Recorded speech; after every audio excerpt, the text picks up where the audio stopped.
Ayub pasal 27. Tidak ada harapan bagi orang fasik.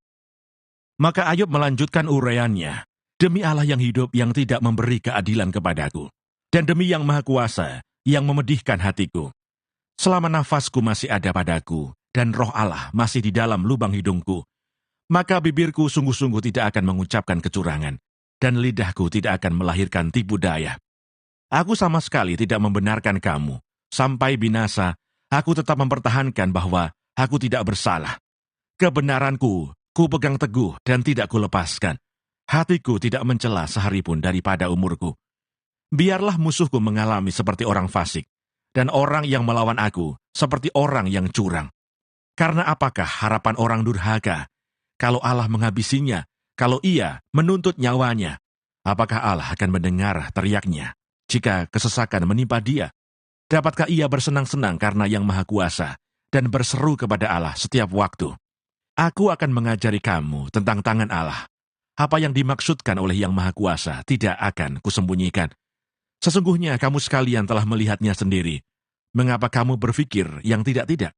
Inilah bagian orang fasik yang ditentukan Allah, dan milik pusaka orang-orang lalim yang mereka terima dari yang Maha Kuasa. Kalau anak-anaknya bertambah banyak, mereka menjadi makanan pedang, dan anak cucunya tidak mendapat cukup makan.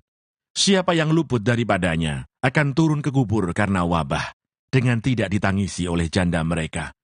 Jikalau ia menimbun uang seperti debu banyaknya, dan menumpuk pakaian seperti tanah liat, sekalipun ia yang menumpuknya, namun orang benar yang akan memakainya, dan orang yang tidak bersalah yang akan membagi-bagi uang itu.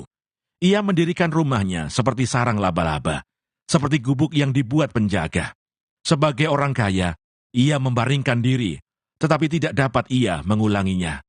Ketika ia membuka matanya, maka tidak ada lagi semuanya itu. Kedahsyatan mengejar dia seperti air bah. Pada malam hari, ia diterbangkan badai. Angin timur mengangkatnya, lalu lenyaplah ia.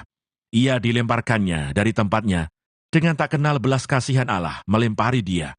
Dengan cepat ia harus melepaskan diri dari kuasanya. Oleh karena dia, orang bertepuk tangan, dan bersuit-suit karena dia dari tempat kediamannya. Ayub pasal 28. Manusia tidak dapat menemukan hikmat. Memang ada tempat orang menambang perak, dan tempat orang melimbang emas. Besi digali dari dalam tanah, dan dari batu dilelehkan tembaga. Orang menyudahi kegelapan, dan batu diselidikinya sampai sedalam-dalamnya, di dalam kekelaman dan kelam pekat. Orang menggali tambang jauh dari tempat kediaman manusia. Mereka dilupakan oleh orang-orang yang berjalan di atas. Mereka melayang-layang jauh dari manusia. Tanah yang menghasilkan pangan, di bawahnya dibongkar bangkir seperti oleh api. Batunya adalah tempat menemukan lazurit yang mengandung emas urai. Jalan ke sana tidak dikenal seekor burung buas pun, dan mata elang tidak melihatnya. Binatang yang ganas tidak menginjakkan kakinya di sana, dan singa tidak melangkah melaluinya. Manusia melekatkan tangannya pada batu yang keras. Ia membongkar bangkir gunung-gunung sampai pada akar-akarnya. Di dalam gunung batu, ia menggali terowongan, dan matanya melihat segala sesuatu yang berharga. Air sungai yang merembes di bendungnya, dan apa yang tersembunyi dibawanya ke tempat terang. Tetapi di mana hikmat dapat diperoleh? Di mana tempat akal budi? Jalan ke sana tidak diketahui manusia, dan tidak didapati di negeri orang hidup. Kata samudra raya, ia tidak terdapat di dalamku, dan kata laut, ia tidak ada padaku. Untuk gantinya tidak dapat diberikan emas murni, dan harganya tidak dapat ditimbang dengan perak. Ia tidak dapat dinilai dengan emas ofir, ataupun dengan permata krisopras yang mahal, atau dengan permata lazurit. Tidak dapat diimbangi oleh emas atau kaca, ataupun ditukar dengan permata dari emas tua. Baik gewang, baik hablur, tidak terhitung lagi. Memiliki hikmat adalah lebih baik daripada mutiara. Permata krisolit Ethiopia tidak dapat mengimbanginya. Ia tidak dapat dinilai dengan emas murni. Hikmat itu dari manakah datangnya? Atau akal budi, di manakah tempatnya? Ia terlindung dari mata segala yang hidup, bahkan tersembunyi bagi burung di udara. Kebinasaan dan maut berkata, hanya desas-desusnya yang sampai ke telinga kami. Allah mengetahui jalan ke sana. Ia juga mengenal tempat kediamannya.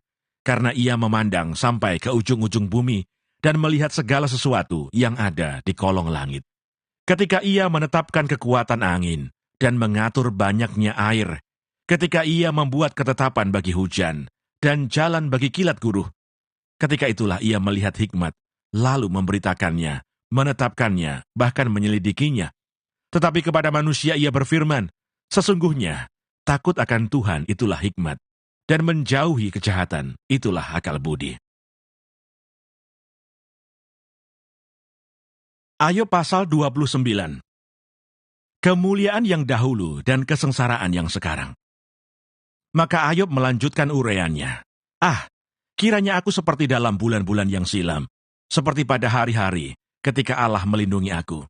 Ketika pelitanya bersinar di atas kepalaku, dan di bawah terangnya aku berjalan dalam gelap.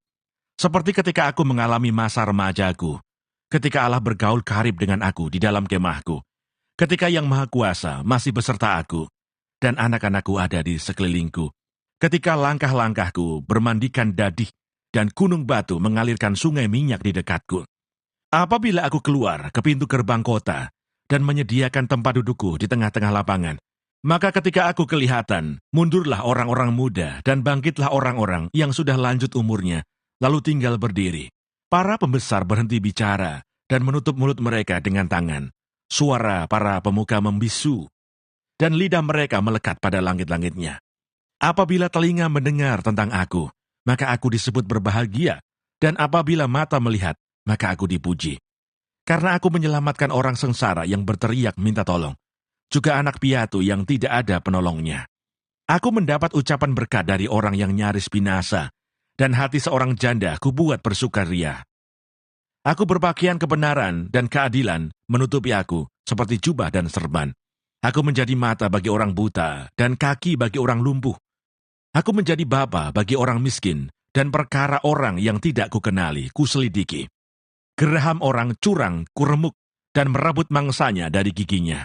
Pikirku, bersama-sama dengan sarangku, aku akan binasa, dan memperbanyak hari-hariku seperti burung feniks. Akarku mencapai air, dan embun bermalam di atas ranting-rantingku. Kemuliaanku selalu baru padaku, dan busurku kuat kembali di tanganku. Kepadakulah orang mendengar sambil menanti, dengan diam mereka mendengarkan nasihatku.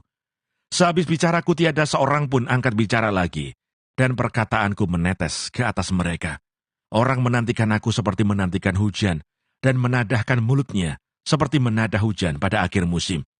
Aku tersenyum kepada mereka ketika mereka putus asa, dan seri mukaku tidak dapat disuramkan mereka.